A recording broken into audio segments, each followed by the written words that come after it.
I heard it with my own ears. Why is she even still alive? The laugh that followed wasn't loud, just sharp enough to split something deep in me. I stood behind the wooden gate, holding a glass dish of peach cobbler, still warm. My hands didn't tremble. Not yet.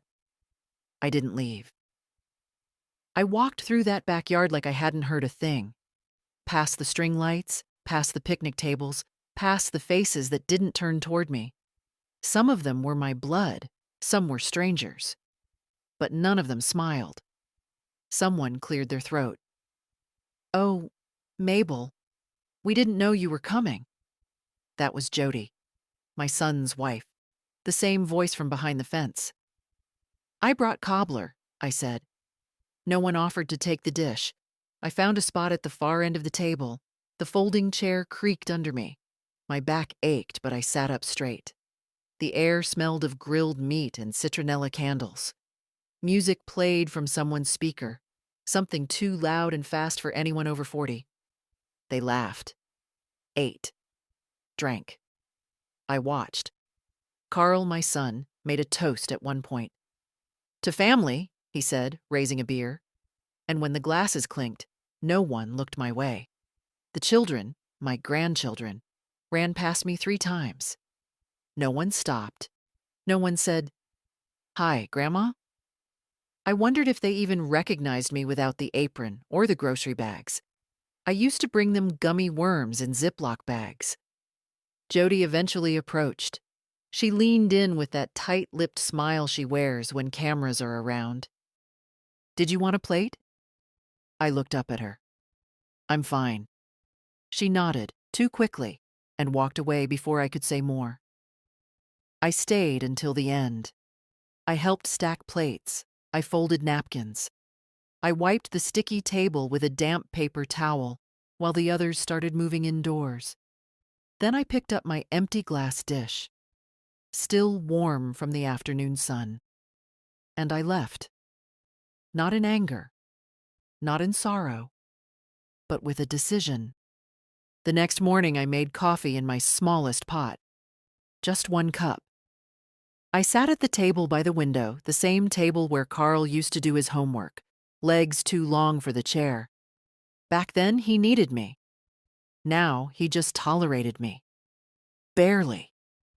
I didn't speak to anyone that Sunday. The cobbler dish was clean, dry, and put away.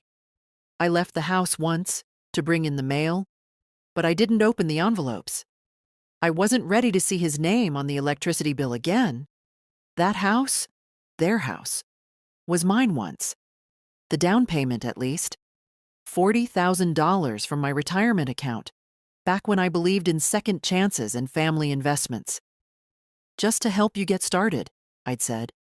No strings. Apparently, no place at the table either. The paperwork was still in my filing cabinet. I'd never needed to look at it before. But now I wanted to see. Not the numbers, I knew the numbers, but the names. Whose name was on what? Who truly owned what I'd given? I pulled out the folder labeled Carl House. Inside, I found the purchase agreement, the deed, the signed letter I'd written, gifting the money with no expectation of repayment. "Because you're my son," I had written. It hurt to read that line, more than I expected. That evening, I called a woman named Lena. She's not a friend, not exactly, but she's sharp. Used to work in probate. We met at Bridge years ago and stayed in occasional contact. I told her I had questions about property, gifts, and estate documents. She didn't ask why. She just said, "Come by tomorrow. Bring everything." I slept well that night. No pills, no pacing. Not peace, exactly, but a kind of alignment. In the morning, I dressed carefully. Ironed slacks. Real shoes. The good coat, even though it was too warm for it. When you're about to change the shape of your life, you wear something with buttons. Lena's house smelled like lemon cleaner and peppermint tea. She looked at the folder, skimmed the documents, and gave a small grunt. "No written expectations. No shared title. It's theirs now. You gifted it. I know, I said. But that doesn't mean you're powerless. She told me what could still be done. About accounts, wills, powers of attorney. You can't take the house back, she said. But you can make sure they don't get anything else. That was enough. She gave me a checklist. I folded it in half and put it in my purse. That evening, I sat back at the kitchen table. No music, no television. Just the silence I used to hate, but now welcomed. I took a blank sheet of paper and wrote a name at the top. Carl. Then I drew a single line through it. On Wednesday, I baked a pie I didn't intend to share. Blueberry with a little lemon zest. I used the good crust recipe, the one I used to reserve for birthdays and Thanksgivings. This time, it was just for me. No reason, no occasion, just because I still could. I sat on the porch while it cooled, my knees covered with the old Afghan Doris gave me before she passed. The street was quiet. A few kids on bikes, someone mowing a lawn 2 houses down. It was the kind of afternoon where nothing big happened, unless you were watching closely. Around 4, a car I recognized pulled into the driveway across the street. Jody's sister, Michelle, stepping out with a tote full of groceries and a bottle of wine. She knocked once and went inside without waiting. Comfortable. Certain of her place. I hadn't been invited to that house in nearly 4 months, not since Ruby's birthday. Even then, they sat me near the trash bin. So you won't be too close to the music, Mom. I remember Carl saying that like it was thoughtful. Ruby hadn't opened my gift until after I left. A picture book, hand-stitched. I'd written a little note inside the cover. To Ruby, with all the love a grandma can fit on a page. She never mentioned it. I'd seen them twice since. At the grocery store once, Carl in a rush, Jody pretending not to notice me in the produce aisle. Another time at the library where Ruby walked right past me. No smile. Just a glance like I was a substitute teacher or a neighbor she couldn't quite place. And still, I'd kept a drawer in my hallway with stickers, tiny notebooks, little treasures for the children, just in case. For years, I filled it faithfully. That day, I emptied it. Every last thing went into a paper bag. I set it by the curb with the other recycling. I watched the bag sit there for hours, untouched, just like me. That evening, I got a message from Carl. Hey, Jody says she might have hurt your feelings on Sunday, didn't mean anything by it. She was just tired. You know how family events can be. I read it twice. Then I deleted it. Not replied. Deleted. I wouldn't archive his explanations like museum pieces anymore. I'd done that too long. Stored excuses like mementos, wrapped them in the soft padding of, he didn't mean it, or she's just under stress. No more. At 7, someone knocked. For a second, I thought maybe. But it was Kay from next door, bringing a container of lentil soup and asking if I'd seen her cat. I hadn't, but I invited her in. We sat at the kitchen table and split the pie. She didn't ask about Carl. Didn't ask why my eyes looked heavier than usual. She just said the pie was so good it made her knees hum. We laughed. I needed that laugh more than I realized. Later, after she left, I picked up a photo from the shelf in the hallway. Me and Carl, 1987. He was 8, missing a front tooth, smiling like I was the whole world. I looked at that boy and whispered, I miss you. Not the man, the boy. I turned the photo face down. Then I opened my desk drawer and removed the envelope labeled legal. In it, my will, my medical directives, the durable power of attorney Carl had signed on for 3 years ago when I had the fall. The one he never followed up on, never asked about. I held that document in my lap a long time. Tomorrow I'd go back to Lena. But that night, I sat still in the dark and said goodbye to a version of my family that only existed in my memory. Lena's office was quiet the next morning, a soft sort of quiet, the kind that wraps around you like a thick scarf. Her desk was lined with neatly stacked files, a mug that said, "I read contracts for fun," and a glass jar of peppermints no one ever seemed to touch. "I want to start with the power of attorney," I said, placing the document in front of her. "Revoke it. Today." She looked at me over the rim of her glasses. "Are you sure, Mabel? That's a big shift." "I'm sure." She didn't ask why, just nodded and slid the paper toward her side of the desk. "We'll file the revocation today. I'll notarize it. You'll need to sign a few things, but I'll make it easy." I sat back as she printed the forms. My heart didn't race. I wasn't trembling. This wasn't revenge. This was repair. "I also want to adjust the will," I said. "Remove Carl as executor. Remove him completely." That gave her pause. "You want to cut him out entirely?" I nodded. "He has a house, a job, a family. He doesn't need what I've saved. He's already made clear what he values." She didn't argue, just opened a clean template and began typing. "Who should take his place?"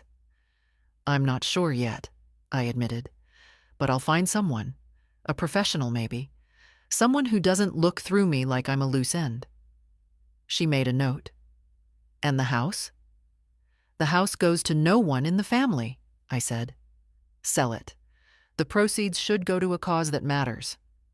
Any ideas?" I reached into my purse and pulled out a worn brochure. "The women's shelter on Greenway Avenue. I stayed there once. Long ago. Before Carl was born." She didn't say anything for a while, just clicked a few boxes on her screen. "You're very clear about this," she said. "I've been unclear long enough." When the documents were ready, I signed everything in careful, deliberate strokes. She notarized them, stapled them neatly, and handed me a copy of each. As I stood to leave, she walked me to the door. "If you change your mind, any of it, just call." "I won't." The air outside felt sharper than before. The sun was out, but it didn't matter. Some days you carry your own weather.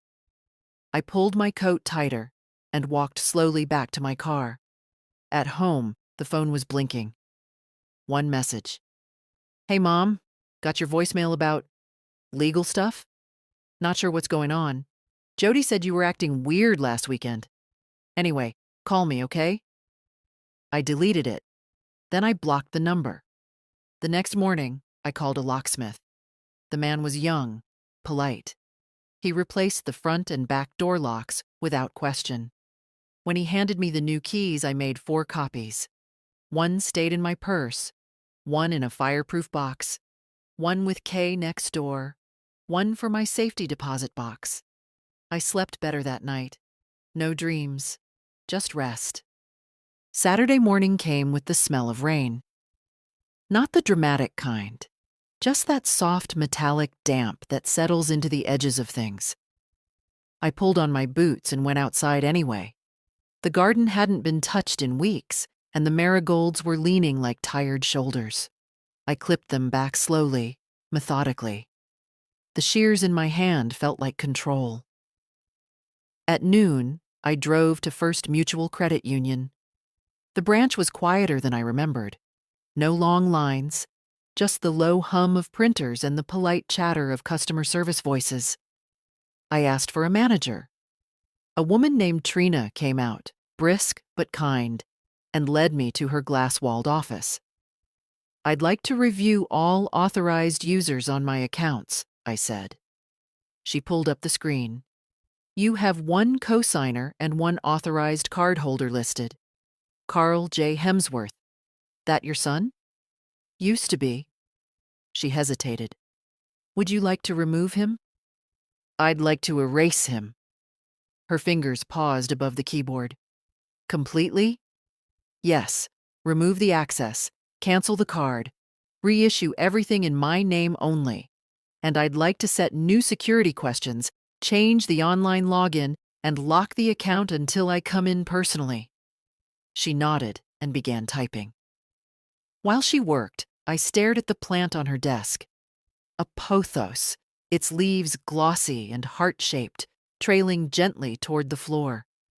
I used to have one just like it in Carl's nursery. He once tried to eat the dirt. I'd laughed so hard I nearly dropped the diaper bag. Trina printed out the changes and slid the papers to me. If you'd like to set up alerts or create a trust, we can help with that too. Not yet, I said.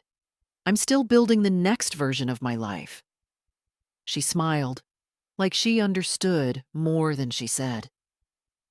When I left the bank, I didn't feel triumphant. I felt clean.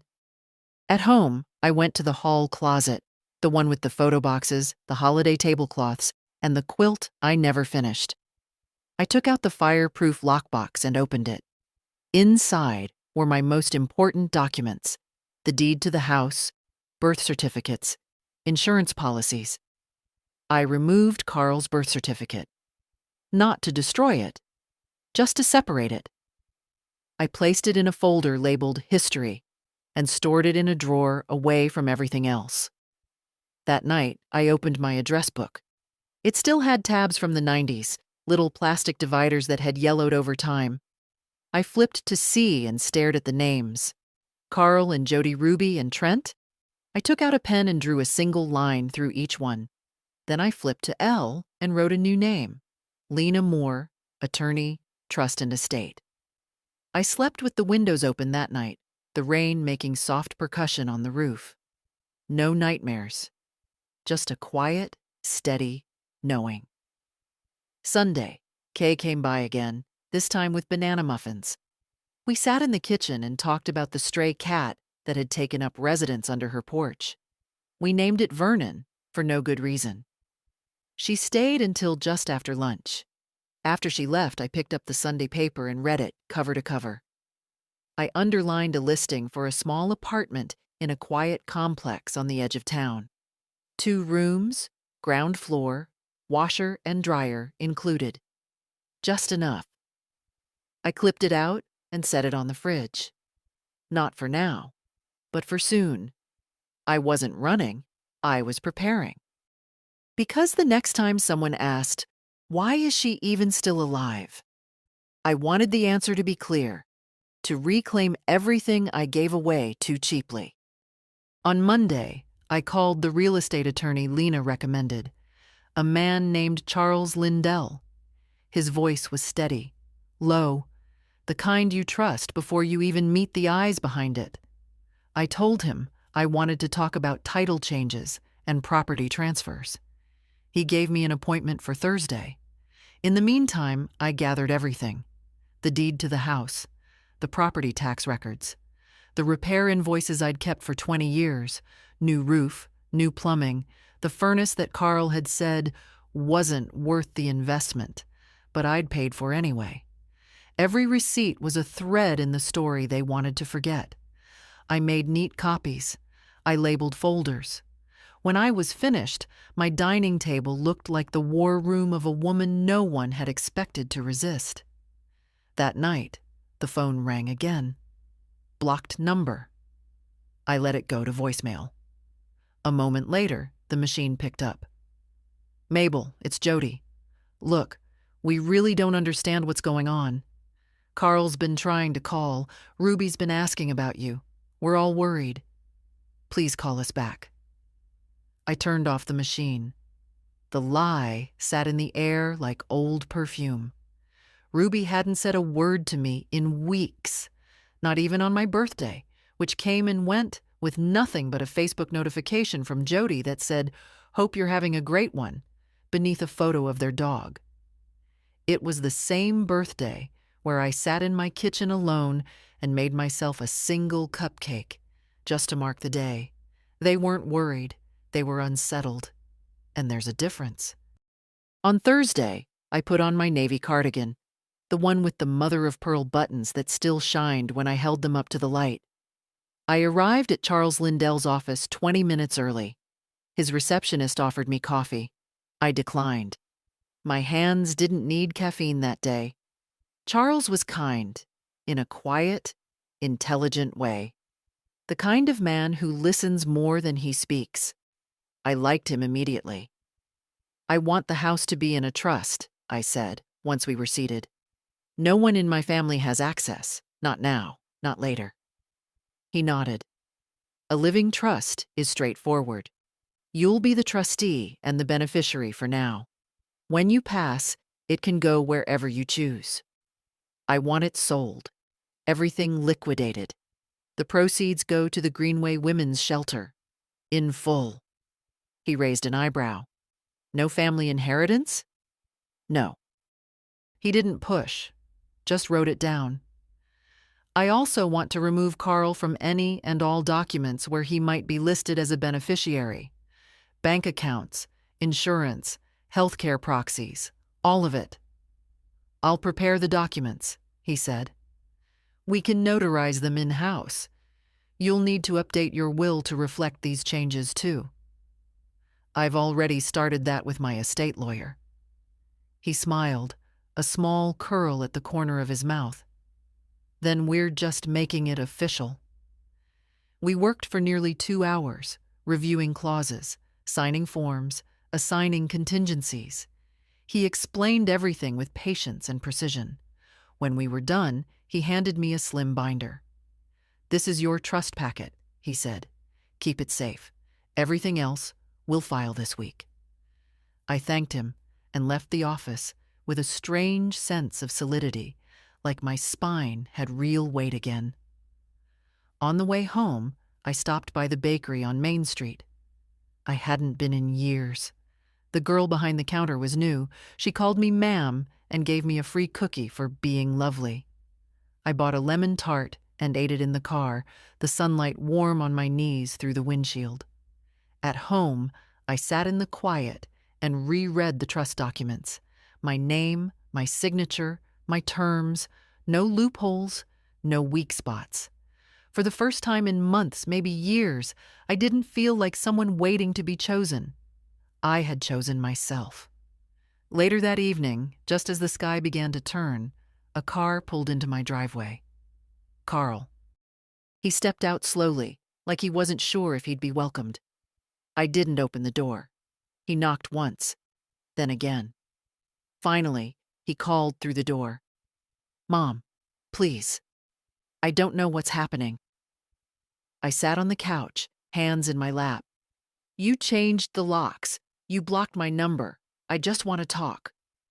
He sounded less angry than uncertain, like someone trying to find the map after realizing he's no longer holding the pen. "Just tell me what's going on." I didn't answer. After a while, he left. I waited 10 minutes before I stood. I watched him from the window as he backed out, slowly, his face tired behind the wheel. Then I sat back down and poured myself a cup of tea. Sugar. No milk. My mother always said, "If they don't hear you softly, they'll hear the silence louder." The front yard hadn't looked this tidy in years. On Friday, I trimmed the hedges, swept the porch, even replaced the cracked bulb above the door. Not because anyone was coming, because I was leaving, eventually, and I wanted the house to know I hadn't stopped caring. It wasn't the house's fault. I'd lived in it for 43 years, moved in when Carl was 5, back when his favorite thing was to line up his toy dinosaurs along the windowsill and name them like classmates. This one's Rebecca, and this one's Mrs. Fulton. It had been my dream house once. 3 bedrooms, a wide front window, a narrow little attic I turned into a sewing room. I'd painted every wall myself. Tiled the kitchen floor after Frank died. Learned how to replace the gutter screens when the neighbors said I should just wait for my son to help. I stopped waiting a long time ago. That afternoon, I walked through each room with a notepad. In the guest room, an old dresser I'd once offered to Carl and Jody when they needed furniture, They said it was too dated. In the hallway, a framed cross-stitch from my sister that said, "Peace lives here." It had been hanging so long the wall behind it was cleaner than the paint around it. In the back bedroom, Carl's old room, the curtains were still the ones with little sailboats. I'd meant to replace them years ago, but something always got in the way. The closet still held a dusty box of baseball cards and a shoebox labeled "Private." I didn't open it. Instead, I sat on the edge of the bed and looked out the window. The apple tree in the backyard was crooked now. Time had pulled it leftward, but it still bloomed each spring, defiantly, like it didn't know it was tired. I stayed there for almost an hour, remembering. The time Carl climbed that very tree and got stuck, wailing like a siren, until I came out barefoot and furious, dragging the ladder behind me. The way he hugged me afterward, shaking with leftover tears. "Don't tell anyone," he said, and I never did. I remembered the first time he came home with Jody, the way she looked around my house like it was a motel that hadn't been reviewed yet. "It's cozy," she'd said. I remembered holding Ruby for the first time. Her cheeks red and crumpled. Carl had actually cried that day. "She's perfect," he whispered. I remembered the Christmas when Jody told me not to bring food because the kids don't eat old-fashioned stuff, and how I brought a pie anyway. Ruby never touched it. Trent said it tasted like soap. They laughed. That was the year I stopped baking for their holidays. But I never stopped baking. I stood up and wrote on my notepad, "Leave the curtains. Take the quilt." In the kitchen, I opened the cabinet above the stove, my baking cabinet. Everything still in its place. Vanilla, cinnamon, brown sugar, the heavy measuring cups Frank bought me for our 10th anniversary. I wrapped them carefully and placed them in a padded box labeled "Keep." The next day, I called the apartment complex I'd clipped from the paper. A kind woman named Teresa answered.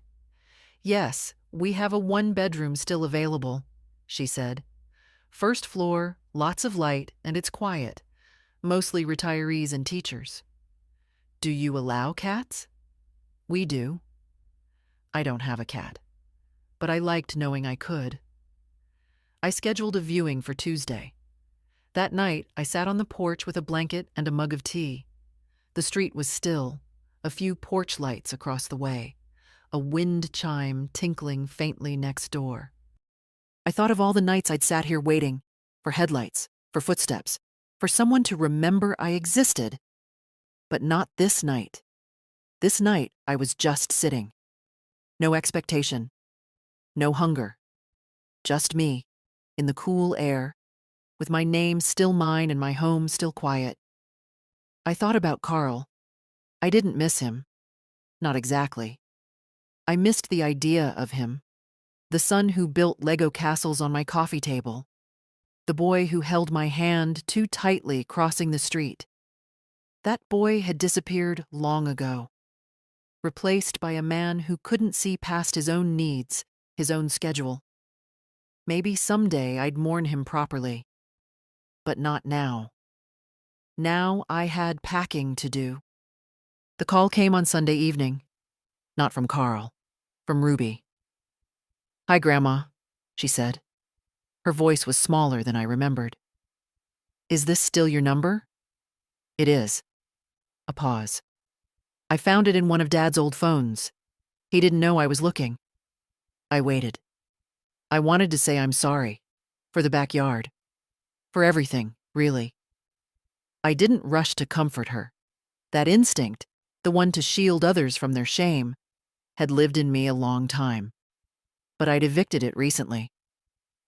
"What are you sorry for?" I asked gently. She took a breath. "For not talking to you. For pretending not to see you at the library. For laughing when Mom said what she said. It wasn't funny. I just..." She stopped. "You just wanted to belong. I finished for her. Yes. I didn't forgive her right away. That's not how real apologies work. But I did say, "Thank you for calling." "Can I see you?" she asked. "Just me." I thought about the pie drawer I'd emptied, the Christmas cards I kept sending even when they stopped arriving in return, the way she used to grip my hand when crossing icy sidewalks. "All right," I said. "Come by tomorrow after school. Just you." She exhaled like she'd been holding her breath all summer. "I will. I promise." I hung up and sat quietly, my tea growing cold in my hands. Monday came gray and drizzly, the kind of day that makes everything feel softer. I baked banana bread, not for anyone in particular, just to fill the house with something warm. At 4:12, Ruby's knock came. She stood on the porch in a hoodie 2 sizes too big and sneakers with the laces untied. Her eyes were rimmed with something that wasn't just mascara. "I wasn't sure you'd open the door," she said. "I wasn't sure you'd knock," I answered. Inside, we sat at the kitchen table. She picked at the bread. I poured tea. "Mom says you've gone crazy," she said, not unkindly. "That you're cutting us out." "I'm not cutting. I'm choosing," I said. "There's a difference." She nodded, like she almost understood. "I don't hate you," I added. "I don't hate you either," she whispered. I think I copied how they acted. And I didn't question it until I started missing you." The sentence folded something inside me. "I want to come back," she said. "If that's allowed." I looked at her.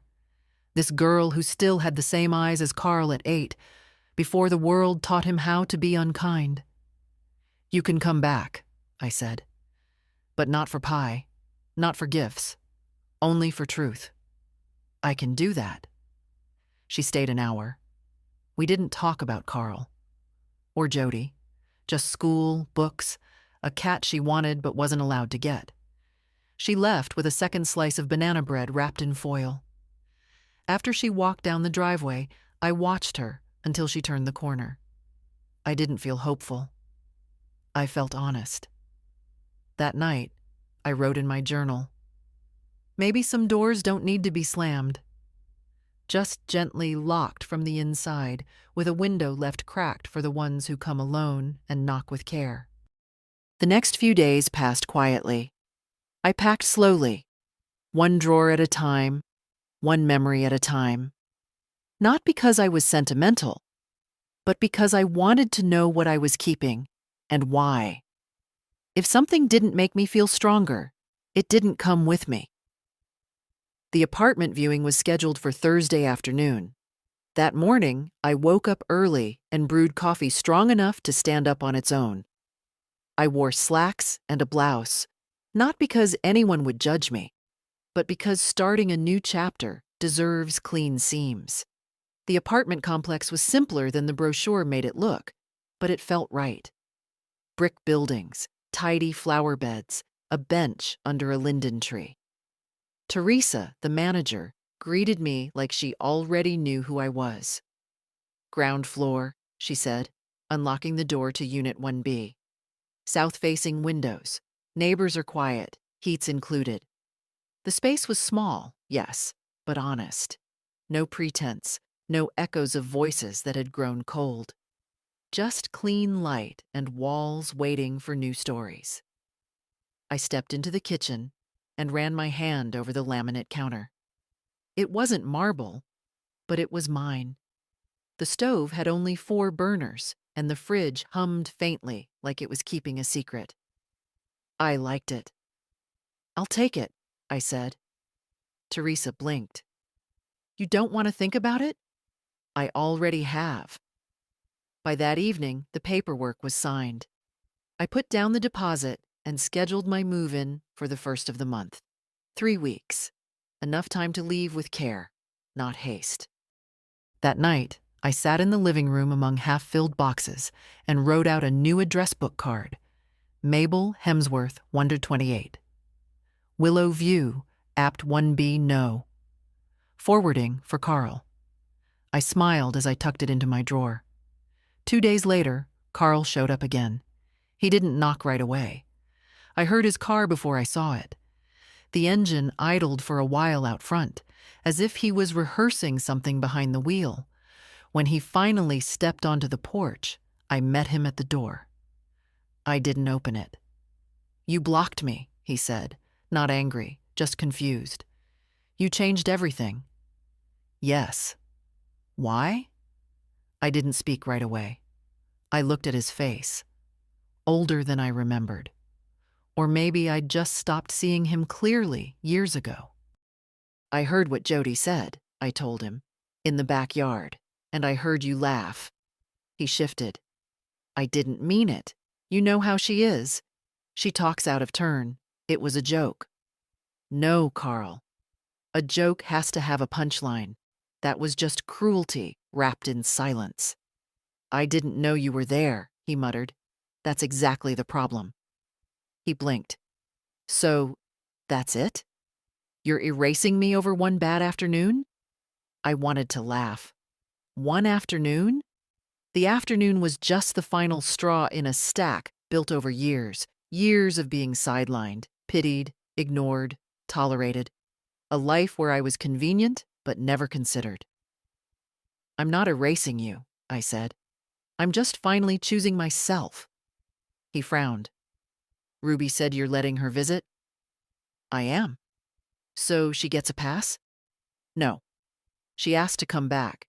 You waited until your name started vanishing from documents." His face tightened. "This is about money?" "No. This is about dignity." He looked past me, into the hallway. Maybe he expected to see the old side table with his school photos still framed, or the basket of holiday cards I used to keep. But the hallway was clean. Clear. "I'll always be your son," he said. "And I'll always be the woman who gave you more than she should have." I stepped back and closed the door. Not slammed, just shut. Through the window, I saw him linger a moment longer, then leave. That night, I didn't feel triumphant. I cried for 7 minutes. I timed it. I let myself feel the break, not because I regretted it, but because endings deserve respect. Then I made tea, folded one more box, and placed it by the door marked "Keep." The kitchen table held only what mattered now: 1 teacup, a lamp, a shallow bowl of oranges. Everything else had been packed or donated. I didn't need much anymore, just what fit inside one small life. On Sunday afternoon, I hosted tea for the first time in years. Not for birthdays or holidays, just for warmth. Marcia came first, with her limp and her bag of crossword books. Then Ida, in her fur-trimmed coat, even though it was 52 degrees. Then Nora, my old friend from the church choir, who still wore perfume that smelled like early spring and old envelopes. They didn't bring food, though each had offered. I told them it wasn't about that. I baked a single spice cake, nothing fancy, just enough to slice once each, with 1 wedge left over. We sat by the windows, the afternoon light soft and pale. I poured tea in my chipped china, the blue set that survived 2 moves and 1 accidental drop in '94. No one asked about Carl, or Ruby, or the house. Instead, we talked about shoulder pain and grocery prices. Ida told a story about a bus driver who waited 2 extra minutes while she fumbled with her change. Marcia said her niece got engaged to a boy who wore socks with cartoon whales on them. Nora brought up the library's poetry group and asked if we wanted to join. It was the most comfort I'd felt in years. At one point, the conversation dipped, the way it always does when women over 70 drink warm things together. The room quieted. Not from awkwardness, but from fullness. And I said it. "I'm moving." 3 sets of eyebrows lifted, but no one interrupted. "I found a small place across town. I'll be gone by the end of the month." Ida leaned forward. Does your son know? He doesn't need to. Marcia nodded, as if that was all the explanation required. They stayed another hour, helped wash cups, wrapped the extra slice of cake in foil, said they'd call soon. When they left, the house was still, but not empty. I walked through each room again, this time not as a farewell, but as a blessing. In the hallway, I stopped by the shelf where I used to keep framed photos of Carl's family. Weddings, birthdays, first days of school. I'd already packed most of them away, unsure if I'd want to hang them again. Except one remained. A picture of me and Frank, taken by a neighbor when we'd finished painting the front porch. We're both covered in splatters, holding brushes like trophies. He's laughing. I'm squinting into the sun. I took the photo and wrapped it in a kitchen towel. It went into the box labeled Essentials. Later that night, I opened my journal and wrote, 3 women drank tea in my kitchen today. No one interrupted. No one explained. No one corrected.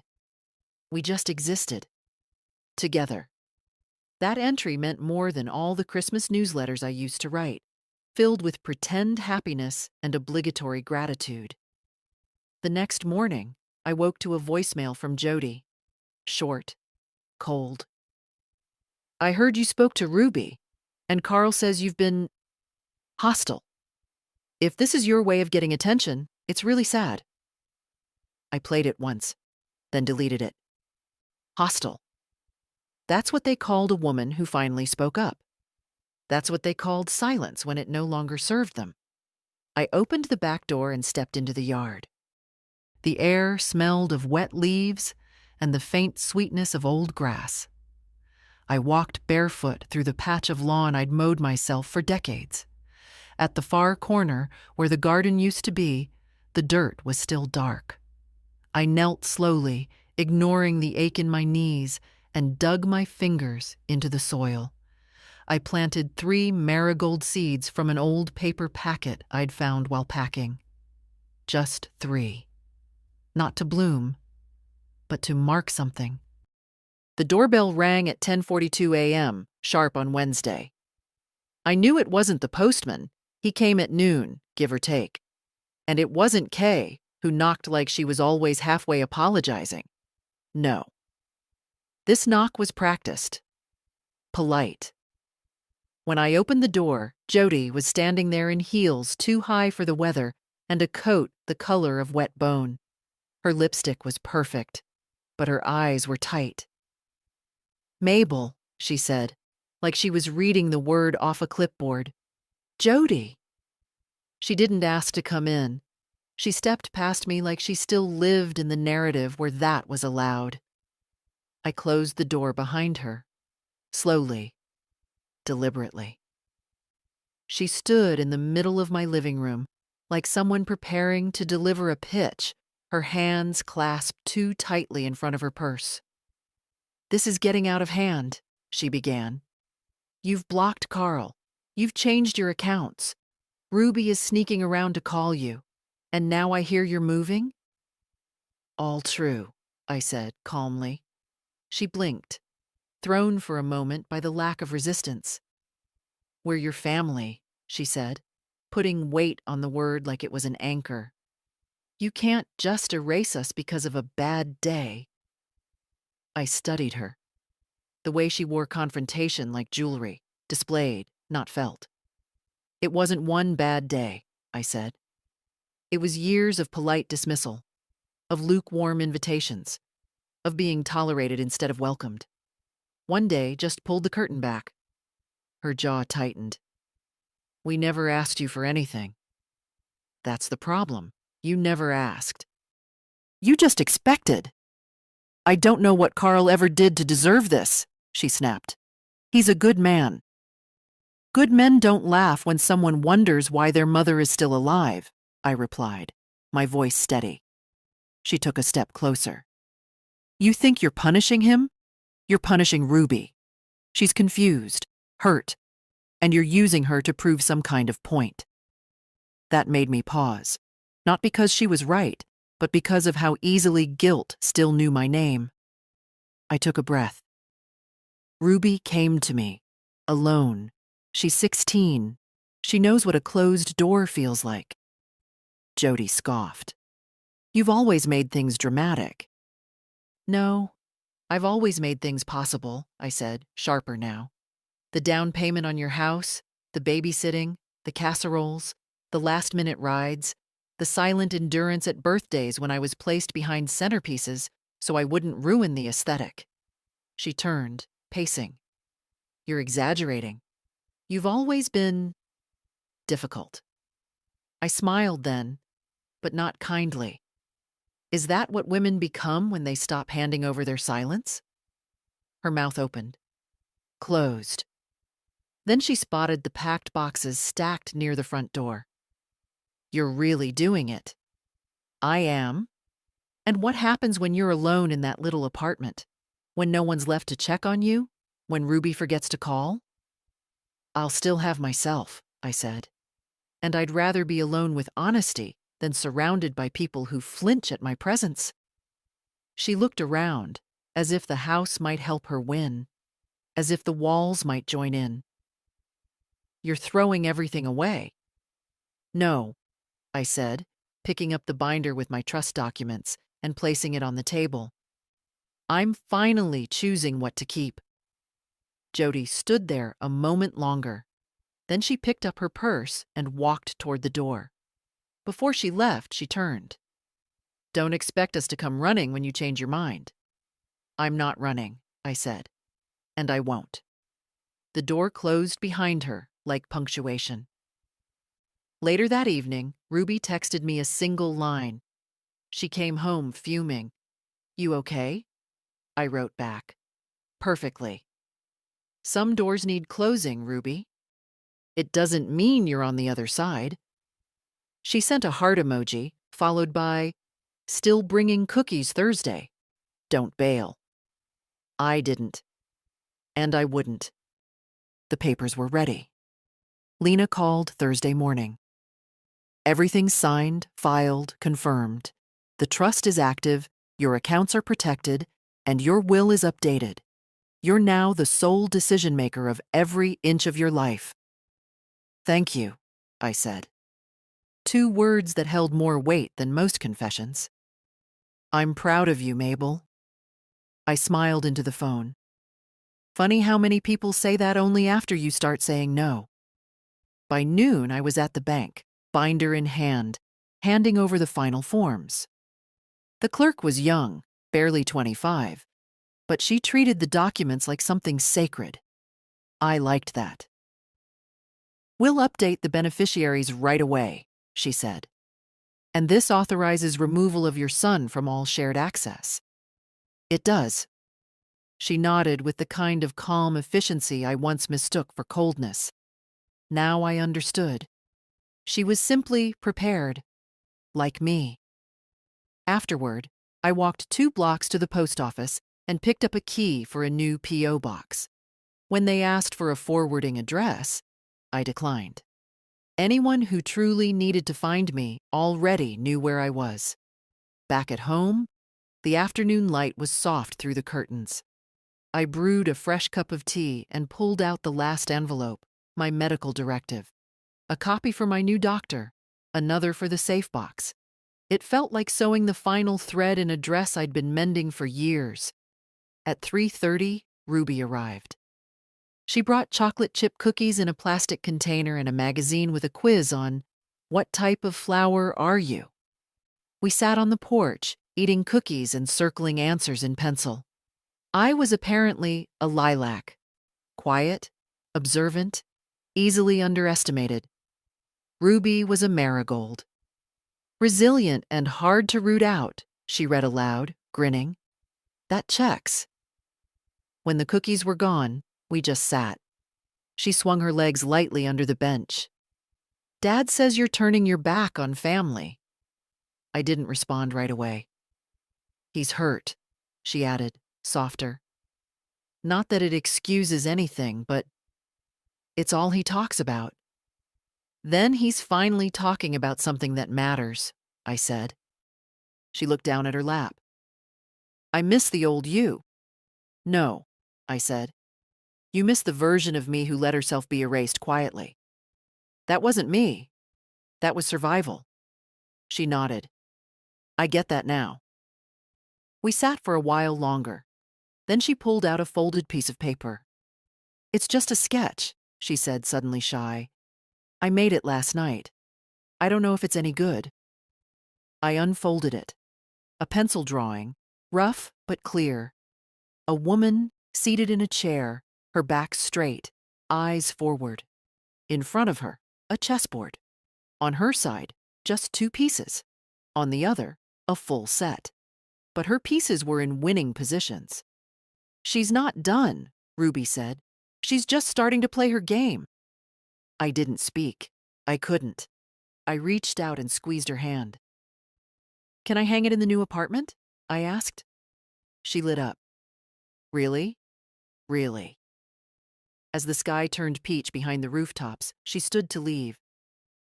I know this doesn't fix everything, she said. But I want to be around, if you'll have me. I will, I said. But only as you are. No pretending. She grinned. Marigolds don't pretend. After she left, I sat alone for a long time.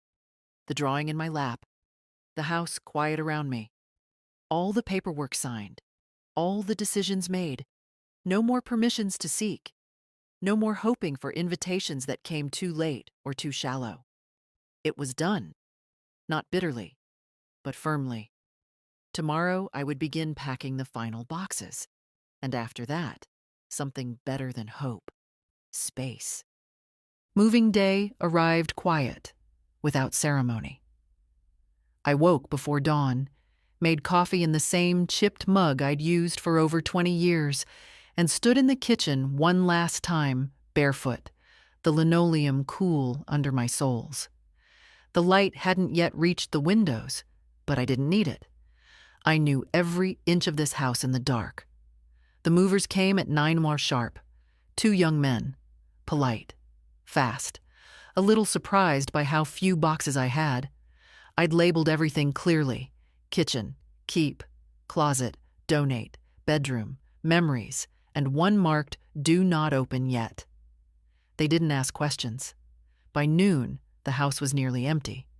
The walls looked tired, like they were exhaling. I walked through each room slowly, my fingers grazing surfaces one last time, not to cling, but to thank. In the hallway, I paused where Carl's height marks used to be, long painted over. I could still feel the indentations if I pressed lightly enough. 5 years old. 7. 11. A lifetime of inches that couldn't be undone. I didn't cry. I placed a small envelope in the top drawer of the empty hallway table. It held 1 key and a note that simply read, "This house taught me everything. Thank you." Then I locked the front door behind me and didn't look back. The apartment smelled like fresh paint and new beginnings. The movers placed the boxes exactly where I asked. I tipped them too much. I didn't care. Teresa from the office brought me a welcome packet and a small plant. "Something green," she said. "For your windowsill." It was a tiny succulent in a ceramic pot shaped like a cat. I placed it beside the kitchen sink and whispered, "I think we'll get along." The first thing I unpacked was the kettle. The second, Ruby's drawing. I hung it near the window where the light caught it softly, the pencil lines glowing like they were freshly drawn. That night, I made toast and ate it on the balcony, wrapped in a blanket. No noise, just wind and the occasional hum of someone else's television through the wall. I didn't feel lost. I felt spacious. The next morning, I unpacked the last box. Inside were the essentials: 2 dresses, a pair of shoes, a tin of buttons I'd collected over decades, and a letter, folded in thirds, yellowed slightly at the edges. Frank's handwriting, the letter he'd written me before his surgery, the one he didn't survive. If something goes wrong, don't fold in. Stay open. Stay warm. Live with your hands unclenched. You have more strength than you know. I placed it in the same drawer where I kept my will. That afternoon, I baked for the first time in the new oven. Banana bread. Again, by now, more ritual than recipe. As it baked, the whole apartment filled with a smell so familiar, I closed my eyes and smiled. At 4, Ruby arrived with her school bag and a fresh bruise on her cheek. Nothing serious, just the mark of a volleyball during gym, she explained. I brought jam, she said, holding up a small jar. Fig and something. I thought it sounded like you. We sat at the little table by the window, 2 pieces of warm bread between us. She spread the jam, thick and slow, then looked up. Is this what peace feels like? Not all of it, I said. But a corner of it, yes. She ate with both hands, like she used to when she was small, crumbs trailing across the napkin. She told me about a boy in her class who'd drawn a beard on his mask and got sent to the principal's office. About her English teacher who said 34 times during one lecture. About how Jody was furious with me for turning down a birthday invitation. She said you were making a spectacle of yourself. I'm not making anything, I said. I'm simply not showing up where I'm not wanted. I told her I wanted to come anyway. And? She said she couldn't stop me, but she wouldn't drive me. You walked? No. I borrowed Grandpa's bike. It's in bad shape, but it got me here. That made me smile. Frank would have liked that. You can leave it locked on the balcony, I said. We'll fix it up together. Her eyes lit up. Really? Really?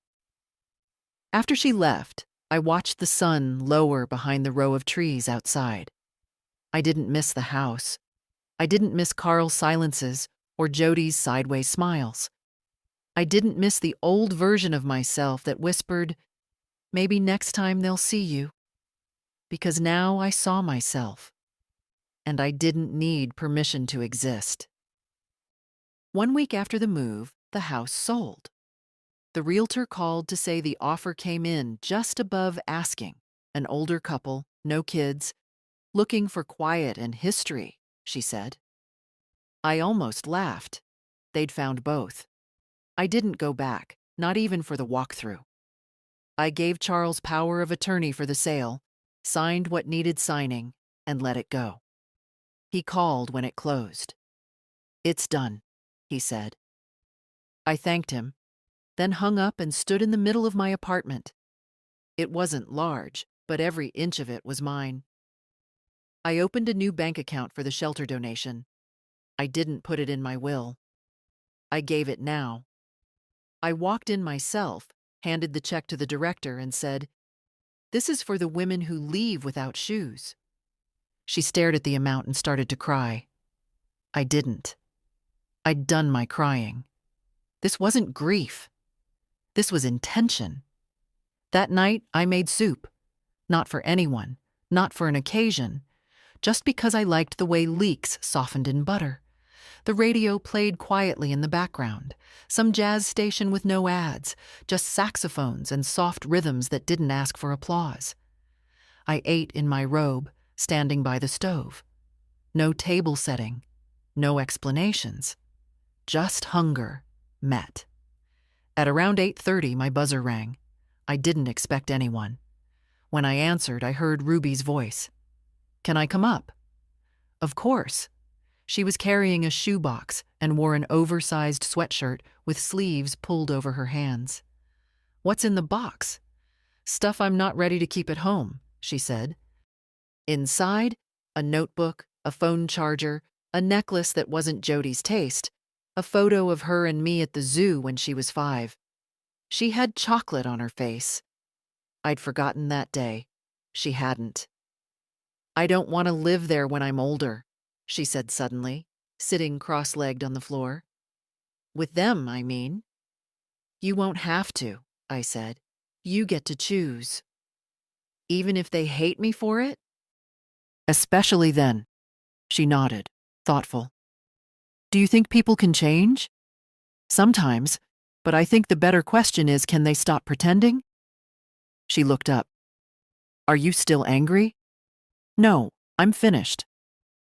Ruby stayed until nearly 10. We didn't talk about Carl. She didn't ask for stories about him, and I didn't offer. Some threads don't need tying. When she left, she hugged me tighter than she ever had before. The next morning, I walked to the corner store for milk.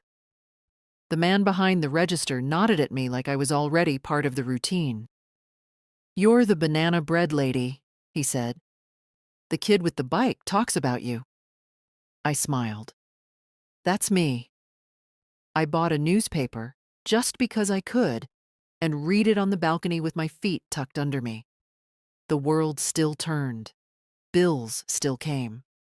But the silence inside my chest was no longer heavy. It was restful. Later that week, a letter came. No return address, but the handwriting was Carl's. I opened it slowly. Mom, I don't know how to fix this. I don't know if you want me to. I said things I can't unsay. I let things happen. I should have stopped. I don't know how to be the man you deserve, and I'm scared it's too late to learn. But Ruby talks about you every day now. She's different, braver, and that came from you. I'm sorry. I hope one day you'll let me try. I folded the letter and placed it in a drawer. Not forgiveness, not refusal. Just a space where it could rest, undisturbed. That night I wrote in my journal, I am not angry anymore, not afraid. I am not waiting at windows, not watching porches. I am not a forgotten guest at someone else's table. I am building my own.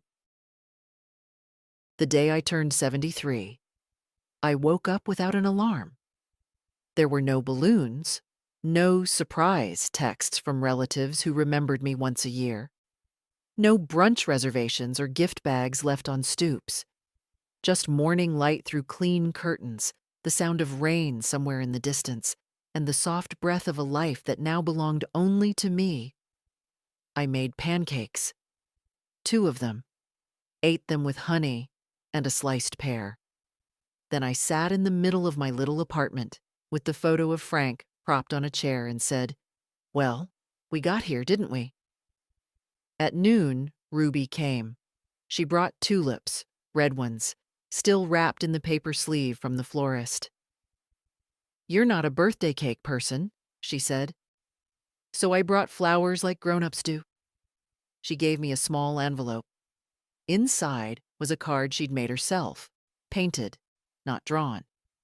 On the front was a simple image, 2 chairs on a porch, one empty, one with a teacup on the armrest. Inside it read, "Thanks for keeping a seat for me." We had tea and toast and talked about her final exams, her plans to work part-time at the shelter over the summer, and how she was trying to convince her school to start a support group for kids who didn't feel like home was home. She asked me if she could use my name. Only if you use it for something true, I said. She laughed. That's the only way I use it now. Before she left, she said, "You look different." "I feel different," I replied. She looked me over like she was taking inventory. "You look like someone who doesn't flinch." After she was gone, I sat on the balcony with a book I'd been meaning to read for 15 years. I read 3 chapters, then put it down.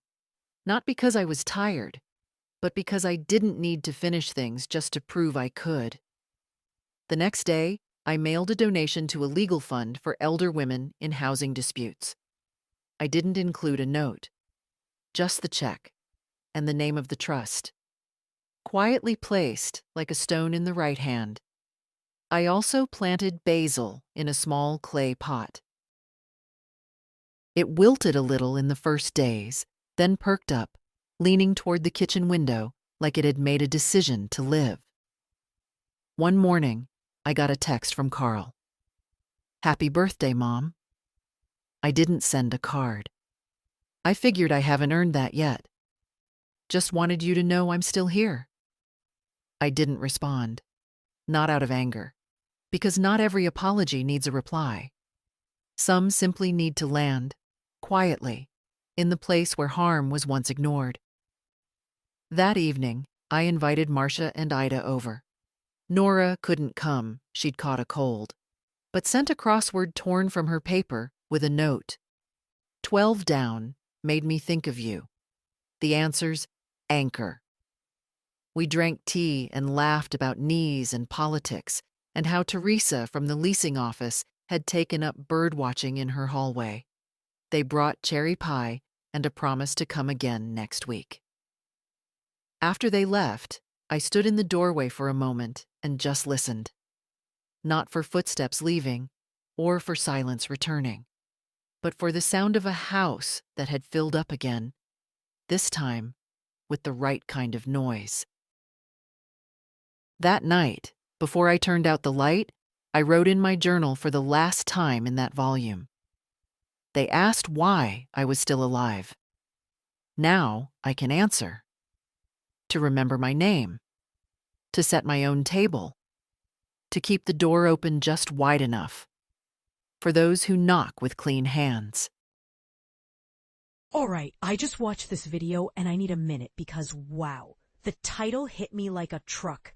I walked into my son's backyard and heard, "Why is she even still alive?" I didn't leave. I went. And that's where it cuts off. That cliffhanger is doing some heavy lifting because my mind immediately went to 1,000 different places about what happened next. Let's break this down because there's so much to unpack here. First of all, imagine being a mother, going to visit your son, probably with good intentions, maybe bringing food, maybe just wanting to see him and catch up, and you walk into his backyard and hear him or someone at his place say, "Why is she even still alive?" About you, about his own mother. That's not just hurtful. That's existentially crushing. That's the kind of thing that would make you question everything, your entire relationship with your child, whether you were a good parent, whether you matter to anyone. It's brutal. The fact that she didn't immediately leave tells me everything about her character. Because let's be real, most people would hear that, feel their heart shatter into a million pieces, and quietly back away. They'd cry in their car. They'd go home and spiral. They'd maybe never speak to their son again. That would be a reasonable response to hearing your own child wish you were dead. But she didn't leave. She went in. That's the part that has me on the edge of my seat. That takes courage. That takes either rage or determination, or both. Because going in after hearing that means confronting the situation head on. It means demanding answers. It means not letting them get away with saying something so vile behind her back. I keep thinking about what the full context could be. Was it just the son saying this? Was it his wife or partner? Was it a group of people sitting around trash-talking her? Because that matters. If it's the son alone, that's one level of betrayal. If it's his spouse poisoning the relationship, that's another dynamic entirely. If it's multiple people casually discussing why she's still alive, like she's some burden they're waiting to be rid of, that's a whole conspiracy. And why would they even say something like that? What kind of relationship deterioration leads to your own child wondering why you're still alive? Maybe there's a financial angle. Maybe they're waiting for an inheritance. Maybe they see her as an obstacle to something they want. That's dark, but it happens. I've heard stories of adult children who view their aging parents as nothing more than a future payout. They're just waiting for them to die so they can cash in. It's disgusting, but it's real. Or maybe there's been family conflict. Maybe the son's spouse doesn't get along with her and has been slowly turning him against his mother. That happens too. Someone gets married, and suddenly their family isn't good enough anymore. The new spouse becomes the priority, and the parents get pushed further and further away, until they're treated like nuisances. Maybe there's been some kind of falling out. Maybe the mother did something, or the son thinks she did something, that made him resent her this deeply. But even then, even if there was legitimate hurt or conflict, saying, "Why is she even still alive?" is next level. That's not normal angry venting. That's cold. That's cruel. That's wishing someone dead. The part that really gets me is that she overheard this by accident. They didn't have the guts to say it to her face. They were talking about her behind her back, probably thinking she'd never know. They were comfortable enough to say it out loud, which means this wasn't the first time. This was an ongoing conversation, an established sentiment. How long had they been feeling this way? How many times had they sat around discussing her like she was a problem to be solved? How many family gatherings or phone calls where they pretended everything was fine, all while harboring these feelings? That betrayal runs deep. It's not just the words themselves, it's the deception, the fake smiles, the performance of a relationship that didn't actually exist. But she went in anyway. She confronted it. I'm imagining that scene. She walks around the corner or through the door, and suddenly everyone realizes she heard. The guilty faces, the scrambling for excuses, the awkward silence. Or maybe she just calmly sat down and said, "I heard what you said. Now explain it to me." That takes strength, because in that moment, you're making yourself vulnerable. You're admitting you heard something that hurt you. You're giving them the opportunity to either apologize and explain, or to double down and confirm your worst fears. And depending on how that conversation went, the relationship either had a chance at repair or was completely destroyed. There's not much middle ground when someone's wondering why you're still alive. I think about what I would do in that situation. Would I have the courage to go in? Or would I leave quietly and cut them out of my life without explanation? Both seem valid. Both seem like reasonable responses to an unreasonable situation. The fact that she chose confrontation suggests she needed answers. She needed to understand. She needed to give them a chance to explain themselves, even though what they said was basically inexcusable. Maybe she was hoping there was some context that would make it less awful. Maybe she was hoping they'd be horrified at themselves and apologize profusely. Or maybe she was just done. Done with being disrespected. Done with being talked about like garbage. Done with being treated as less than human by her own child.